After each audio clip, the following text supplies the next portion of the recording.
आऊज़ बिल्लाहि मिनश शैतानिर रजीम बिस्मिल्लाहिर्रहमानिर्रहीम।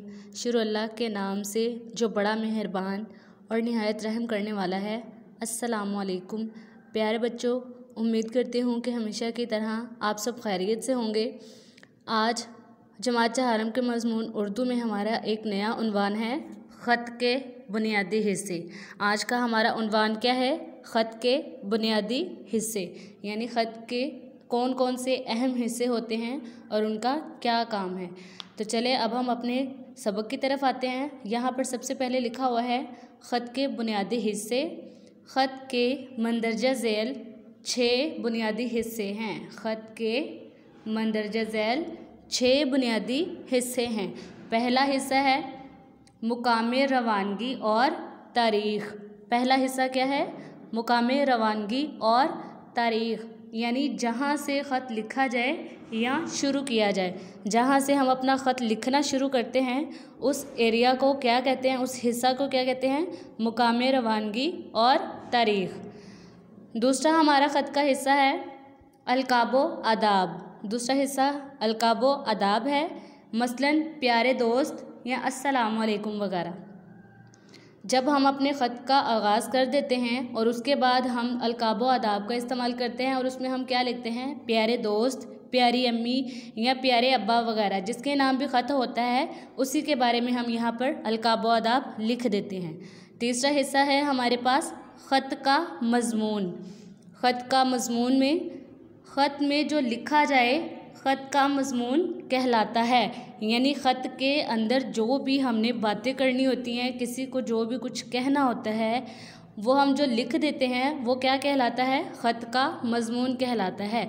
जैसे कि मिसाल के तौर पर मैंने लिखा कि मुझे उम्मीद है कि आप खैरियत से होंगे, मुझे आपका ख़त मौसूल हुआ, मुझे पता चला कि आपकी तबीयत ठीक नहीं है, तो अपना ख्याल रखा करें। यानी इस तरह के जो कलमात हम लिखते हैं वो क्या कहलाते हैं? ख़त का मज़मून कहलाते हैं।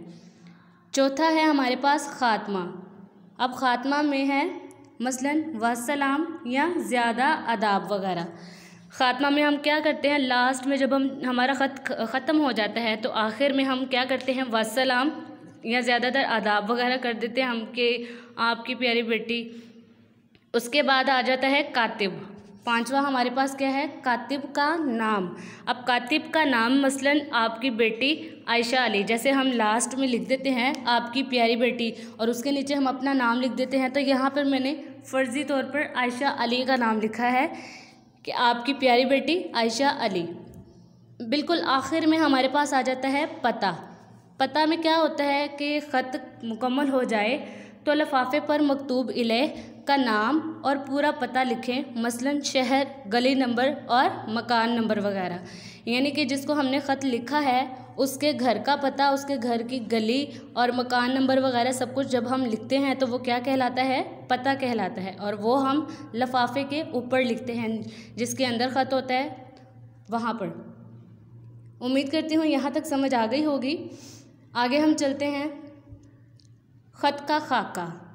अब ख़त का खाका यानी ख़त को लिखने का तरीका क्या है, कौन सी जगह पर क्या चीज़ आती है, वो अब हम सीखेंगे। ख़त का खाका में सबसे पहले देखें हमने क्या पढ़ा था? जगह का नाम। जगह का नाम कोई भी जगह हो, मैंने मिसाल के तौर पर रावलपिंडी लिख दिया। उसके बाद है तारीख़। तारीख़ में कोई भी तारीख़ हम लिख दें, यानी जिस दिन हम ख़त लिख रहे हैं या तो वही तारीख़ लिख दें, या अगर हम फ़र्ज़ी तौर पर ख़त लिख रहे हैं तो हम कोई भी तारीख़ लिख सकते हैं। यहाँ पर मैंने लिखा 11 सितंबर 2020 और उसके बाद हम छोटी सी हमज़ा डालेंगे और ये लाजमी डालते हैं, ठीक है। तारीख़ के बाद आ जाते हैं अलकाबो आदाब। अलकाबो आदाब में हमने क्या पढ़ा पीछे? कुछ भी लिख सकते हैं, प्यारी अम्मी जान, प्यारे अब्बा जान या प्यारी दोस्त सहेली वगैरह, कुछ भी लिख सकते हैं। उसके बाद अस्सलामु अलैकुम आ जाता है। अस्सलामु अलैकुम के बाद जब हमने अपना ख़त लिखा है, हमने जो जो बातें करनी है वो करके आखिर में हम कोई भी यहाँ पर दुआ लिख देंगे कि अल्लाह ताला आपको अपने हिफ्ज़ व अमान में रखे, यानी कुछ भी यहाँ पर दुआ हम लिख सकते हैं। आखिर में हमारे पास ख़ात्मा आ जाता है। ख़ात्मा में हम क्या लिखते हैं? ख़त लिखने वाले का नाम। जैसे अभी हमने पीछे पढ़ा कि ख़त लिखने वाले का नाम या जो है वो उसके घर का पता, गली नंबर, मकान नंबर वगैरह सब कुछ लिख देते हैं। ठीक है, तो यहाँ तक उम्मीद करती हूँ आपको अच्छे से समझ आ गई होगी।